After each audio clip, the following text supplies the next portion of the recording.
Hi, my name is David Edgerton, an associate broker with All City Real Estate here in Houston, Texas. A huge issue that's affecting the current real estate market, really ever since the COVID pandemic, is the historically low inventory issues that we're facing.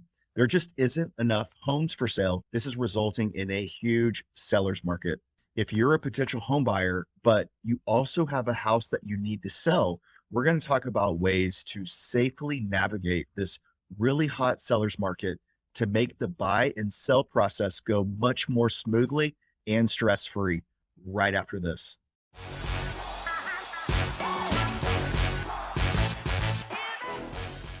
When I speak to new potential clients, the most common roadblock that I hear that prevents them from wanting to list their house right away and go buy another house is, well, if I list my house and it sells really fast, where am I going to move to? Buying and selling is an extremely complicated process. Everything really needs to line up perfectly, and having the right game plan is going to be critical for your success. First, let's make sure we're on the same page. If you currently own a home and you need to make a contingency offer to buy a new house, your offer most likely will not get accepted by the seller.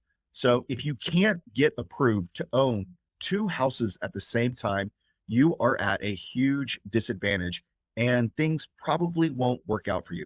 We can go into so many scenarios on why contingency offers don't work, but here's an example.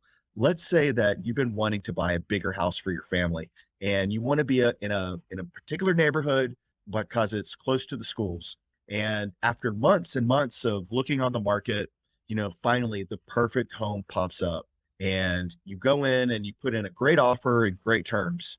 But because you still own your current home and you're not approved to own two houses at the same time, you have to put in a contingency offer. And what makes it even worse is that when the seller sees your offer, they go, "Well, have you even listed your house yet?" And you say, "No, but it's going to sell fast. I promise. Trust us." Because that house is so nice and so many other people also want it. Now that seller has five offers on the table. Your offer is going to be quickly rejected and you're back at square one with no house. This happens all the time to so many people out there. And can you imagine just how terrifying it would be to put your house on the market and it sells and you don't have your next house lined up? The idea of selling your house and putting your family in with your relatives and the in-laws or staying at a hotel or an Airbnb. Listen, for most people, that is just unacceptable and not something that's going to happen. The old way says that to either get approved for two mortgages at the same time, or you're going to have a contingency offer when you purchase your next house. Is this the best way to buy a house and then sell second? I mean, if you can get qualified for two loans, but unless you're extremely well qualified, you make plenty of money, you have a huge down payment, for most people, it's just not an option. But the good news is that the mortgage industry is changing, and there are now a few mortgage lenders who will provide special financing options to allow a homeowner to buy first and use a non-contingent offer, close on that house, and then they're able to sell their old house a few months later. This solves so many problems. First, you can get approved to make a non-contingency offer. Second, you can be patient and really take your time to wait for the perfect house to buy so you're not rushed into making any decisions. Third, when you close on your new house, you can take a few weeks to even a few months to do maybe some renovation, move at your convenience. You don't have to stay in temporary housing or at the in-laws. Once you move into your new house, now your old house is vacant. So you can do some touch-ups, maybe repaint a couple of rooms, get it really, really clean. And when it's vacant, you can sell it for top dollar.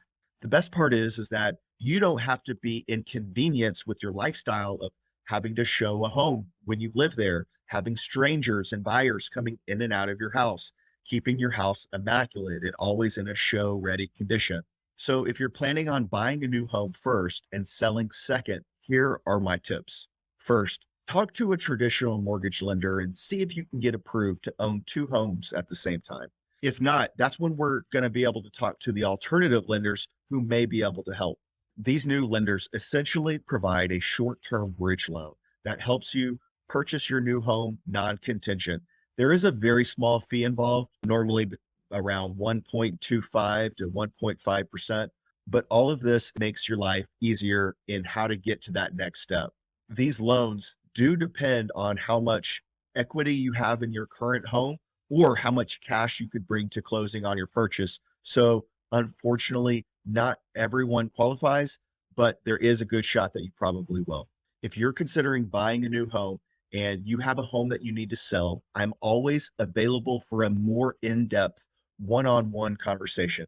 It's very easy for me to jump on a call or get on FaceTime or Zoom.